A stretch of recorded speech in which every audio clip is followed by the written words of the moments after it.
सर्वप्रथमे मैं कान्हाई उरांग डांगरिया के जन्मदिन के ढेर सारा मरम और शुभेच्छा जानात जिता उकार लक्ष्य प्रचेष्टा उटा माने भगवाने जाते सफल कारक एया कामना करा थी निजर लाठी के सहारा इहाँ हुआ घूर के डोनेशन इकट्ठा करके निजर और समाजखन के उन्नति कारक लागिन जी प्रचेष्टा तथा जीवन संग्राम के अभूतपूर्व अवदान गिलाके माननीय मौसम गगৈ डांगरियाई निशिगंधा नामे एखन अति दुख भरा जीवन काहिनी लिखेक में बाध्य हले এই जन्मदिन और उकार माने कान्हाई उरांकेर विषये जी मंतव्य डाइंग धारा थे उटा हमनी लेखक मौसम गगৈ डांगरिया के मुख से सुनीला आवासुन আগৰ আগলৈ যাতে এই ধৰণে কেক কাটি যাবৰ বাবে ভগৱন্তৰ চৰণৰ প্ৰাৰ্থনা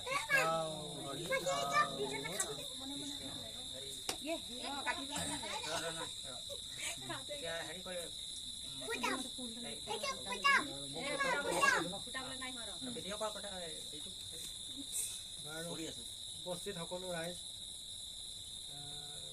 ক'বলগীয়া কি আছে তথাপিও দুখাৰ অনুভৱ মই ক'ব খুজিছোঁ।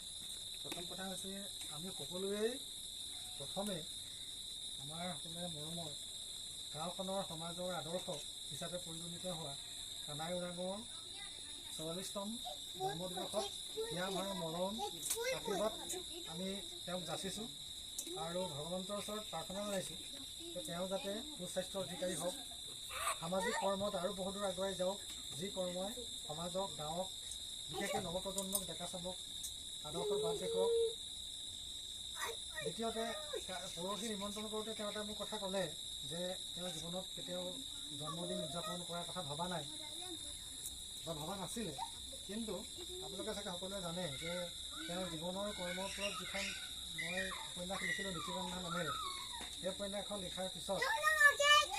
উপন্যাসখনে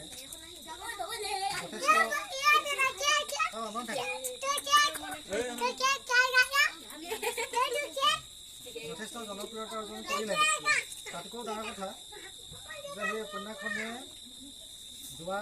2023 বৰ্ষত ৰাজ্যিকতা বঁটা সাহিত্য আব্দুল মালিক বঁটা পাবলৈ সক্ষম হ'ল আৰু সেই উপন্যাসৰ কাহিনীভাগ পঢ়ি শিৱসাগৰ, দুলীয়াজান, গোলাঘাট, ডিব্ৰুগড় আৰু উত্তৰ ধেমাজি, মই অকণ পাহৰিছোঁ, 5গৰাকীমান পাঠকে ফোন কৰি মোক কৈছে যে পঢ়ি কিতাপখন খুব ভাল পালে, ভাল পোৱাই নহয় এওঁ কাহিনী পঢ়ি কান্দিছে আৰু কান্দিছে, আনন্দত কান্দিছে। সেই কথাখিনি শুনি মোৰো খুব দুখ লাগিছে, ইমান আনন্দত যিটো দুখ লাগে যে মই মানুহক কন্দাব পাৰিছোঁ মোৰ যিখিনি মানে তাৰ উপস্থাপন যিটো কৰিছোঁ। আৰু তেওঁলোকে চকু পানী তুলিছে এইটো কাৰণে যে এনেকুৱা এজন মানুহ এনেকুৱা হ'ব পাৰে কৰ্ম কৰি পৰা, সেইটো আমি কি কৰিছোঁ। তাৰমানে কানাইৰ এই জীৱনময় বা জীৱনৰ যিখিনি কৰ্মই মানুহখিনিক সেইখিনি বুজনি দিবলৈ সক্ষম হৈছে।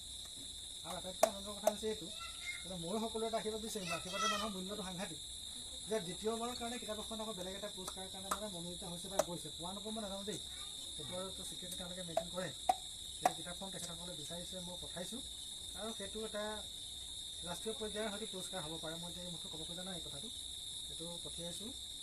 পঠিওৱাৰ তাৰিখ অৱশ্যে আছে 12 তাৰিখ লাষ্ট ডেট, তাৰপিছত কেতিয়া যাবলৈ নাজানো, গতিকে ৰাইজৰ আশীৰ্বাদ থাকিলে নিশ্চয় সেইটো হ'ব পাৰে। আৰু সেইটো মই ভাবোঁ এই কানাইৰ কাৰণে মোৰ ফালৰ পৰা এটা দ্বিতীয় এটা উপহাৰ হ'ব, সেইটো আটাইতকৈ ডাঙৰ উপহাৰ। কাৰণ মানুহে সকলোৱে বিভিন্ন ধৰণৰ কাম কৰি থাকে, কিন্তু সেই কৰ্মৰ যিটো স্বীকৃতি সেইটো আটাইতকৈ ডাঙৰ কথা। গতিকে নিশিগন্ধা, নিশি মানে হৈছে আন্ধাৰ, গন্ধা মানে হৈছে গোন্ধাই থকা, ৰাতি কি গোন্ধায়? ৰজনীগন্ধা, তাৰ দ্বিতীয়তে ৰজনীগন্ধা। কিন্তু ৰাতি এনেকুৱা সুন্দৰ গোন্ধায়, সেই গুণটো এটা মানে কীট পতংগ মানুহকতো কথা সকলোকে আকৰ্ষণ কৰে, সেই গুণটো ল'বলৈ মানে মানুহ কাষ চাপে। গতিকে তেওঁৰ কৰ্মও কি হৈছে নিশিগন্ধাৰ ফুলৰ দৰে, তাৰমানে ৰাতি অৰ্থাৎ তেওঁ দিনতে আছে নিচিনা এটা কথা। আমাৰতো দিন ৰাতি দুটা আছে, কিন্তু যিজন মানুহৰ মানে দৃষ্টিশক্তি নাই তেওঁতো দিন ৰাতিৰ কোনো পাৰ্থক্য নাই, কিন্তু তেনেকুৱা এজন মানুহৰ তাৰমানে কৰ্মৰ তেওঁ সুগন্ধি বিলাইছে। গতিকে তেনেকুৱা এটা নামত মানে কি কৰি নিশিগন্ধা নামটো ৰখা হ'ল। আৰু মই লিখিবও ভবা নাছিলোঁ,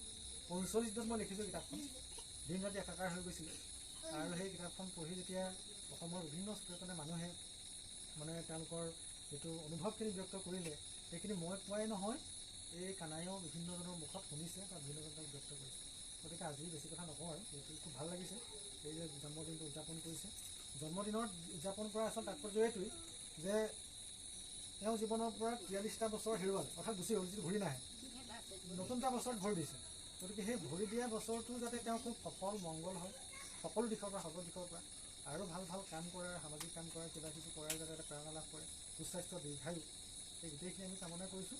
আৰু তাকে আমি কৈ সকলোৱে আমি একেষাৰে ক'ব খুজিছোঁ যে শুভ জন্মদিন কানাই। হ'ব। ঠিক আছে, হেপী বাৰ্থডে ক'ব লাগিব। কটাৰ লগে লগে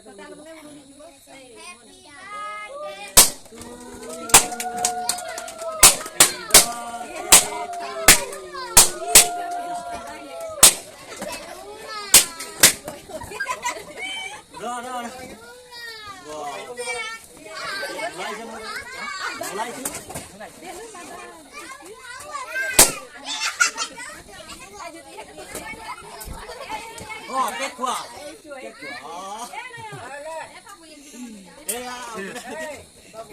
কেক কটা হৈ গ'ল।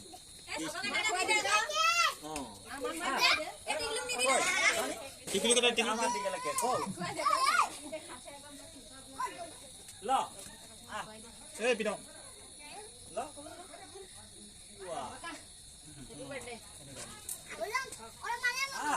এই বেলুন পিঠা লৈ গ'ল পিঠা খুৱাই দে পিঠা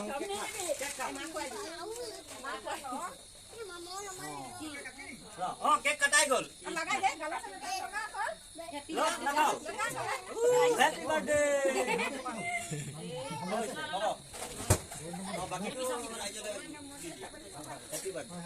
সেইটো লৈ যাব লাগে মামা। तो जोहार राहुल मन के सबका के मोर यूट्यूब चैनल में और फेसबुक में दुयोटने स्वागतम जनातो। तो बर्तमान मैं निमंत्रण रक्षा करके मैं बर्थडे माने जन्मदिन सेलिब्रेट में मैं उपस्थित आहान प्रथम मैं आठाबाड़ी से 2 लंग आठाबाड़ी में माने देख के आए हो। तो एक विशेष जन्मदिन उपजा दिन के माने निमंत्रण क्रमे रक्षा करके तो एक साधारण व्यक्ति नहय एटा बड़ असाधारण एक व्यक्ति जिता निकी आध्यात्मिक ज्ञान से पेशा में चकु में नाई देखे पारे जदिओ निजे माने समाजखনৰ বিষয়ে समाजखनक लेके माने যথেষ্ট अवदान आहे और राजवा हिसाबे माने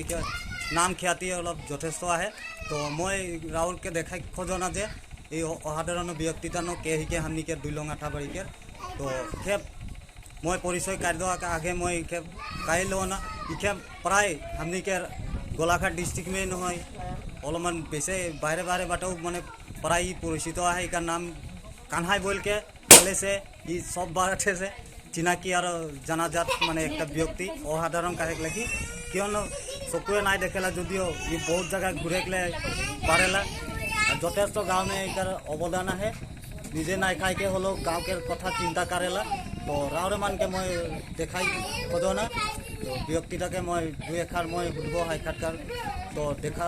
तो देखते रहा। तो इतिमध्ये देखे सकाला एजने हमनी के 2 लंग आठाबाड़ी के आध्यात्मिक और अति प्रतिभाशाली एक माने व्यक्ति जिता निकी पेशा में चकु में नाई देखाल जदिओ असाधारण एक व्यक्ति बोल के कहे लगी समाजखनक प्रति माने बहुत अरिहना एक आगबढ़ाई राखे और भविष्य में माने आगबढ़ाबो कई प्रतिश्रुति एक मन में संकल्प ले राखे। तो देखे सकाला इटा हमनी के कान्हाई उरांग बोल के कहले से सबे चिने ना। तो मैं मिकार मुख से मैं जानी लेकर परिचयटा तो रावरे परिचयटा देवासुन। मोर नाम के खगेन उरांग और ओरफे कान्हाई बोल के कहले से प्राय हमके चिने ना रहे ने। हाँ हाँ तो मोर माने 44तम जन्म वार्षिकी मैं आज उद्यापन करलो घरे 44तम जन्म वार्षिक मैं घरे आज उद्यापन करलो आज प्रथम बार पाइथ और मोर निशिगंधा उपन्यास प्रकाश 2023 सने पाए ওই নিশিগন্ধা উপন্যাসটা যাতে পুৰুষ পুৰাণ সমাজে এই কিতাপটা যদি কেনে পঢ়ে না তো মই বহুত সুখী হ'ম। কিন্তু মই আইসা গম পাই হ কিতাপটা ওলা 2023 সনে হৈ ওলাইহে পুৰুষ পুৰাণ সমাজে কিতাপটা আজিলো আদৰ নাইলে কিন্তু অন্য অন্য সমাজে গোটেই অল আসামে এই কিতাপটাকে আদর করলেন। তো মই এই নিশিগন্ধা কিতাপটা তোর জীবনী উপরে লিখা হয়ে নাকি? নিজের জীবনী উপরে মোর মানে নিজের জীবনে সামাজিক কাম কাজ আর সকলোখিনি বৰ্ণনা মানে এই কিতাপ মানে গ্ৰন্থটানে উপলব্ধি আহে হয় না তো আৰু মানকে অনুৰোধ কাৰ যাতে মোৰ এই নিশিগন্ধা মানে পুস্তকালয় में সংগ্ৰহ करके যাতে মোর জীবনী পড়বা বলকে আশা করাথি বলকে অনুরোধ কার মোর এই নিশিগন্ধা কিতাপটা আজ গোটেই হানিকের পুরুষ ওরাং সমাজে সংগ্রহ কারকে পড়ব লাগে বলকে মই অনুরোধ করাথি আর কিতাপ পড়কে কি পাবা এই কিতাপের জীবনী পড়কে কিরকম লাগলে সে কমেন্ট করবা কমেন্ট করলে সে মই গম পাব যে আৰু মান মুকে মোর জীবনী লেকে কিतना আদর করা था ওটা মই উপলব্ধি করে পারবো হয় না জীবনীটা পড়কে কি জীবন সংগ্রাম পড়কে কমেন্ট করবা কমেন্ট করলে কি পাবা ওটা মই যদি ওরাং পুরুষ সমাজে যদি মুকে ওটাই মোর ডাঙর একটা আশীর্বাদ যদি মই যদি কমেন্ট ভাল কি মোর মন্তব্য বিষয়ে পালে তাই মই জীবনে সুখী হব কারণ অন্য অন্য সম্প্রদায় লোকে এই কিতাপটা বহুত আদর করা গতিকে মোর বিষয়টা যদি মোর উদ্দেশ্যটা হলে কি আজি দৃষ্টিহীন হলে যে জীবনে একো করে নাই পারব তো কথা নহয় জীবনে যদি মানুষকে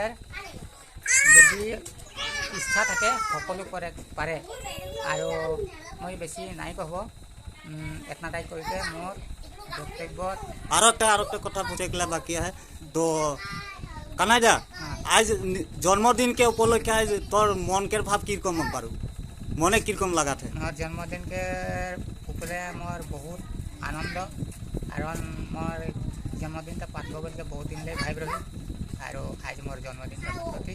আর এই জন্মদিন উদযাপন করে গাঁও রাইজ আহে বহুত আর লগে মই মোর নিশিগন্ধা যিটো রাইটার মৌসুম গগৈ কমর বান্ধা ওকে মই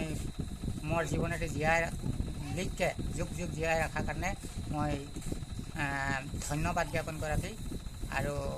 মই বিশেষকে কি নকব ও মুখে যেটা দিলেই আজ মানে আজ হয়তো ওইটা কোটি কোটি টাকা দিলেও ওই বস্তুটা পাই পেলে সক্ষম নাই হয় হ্যাঁ আর মোর বিষয়ে কহে গেলে আর যদি হতবাৰ চমুকে মই এতনাটাই কৈকে মৰি নিম এইখনেই যি গ্ৰন্থ দেশেক চাকালা লিখক গ্ৰন্থকাৰ মাননীয় মৌসুম গগৈ ডাঙৰীয়া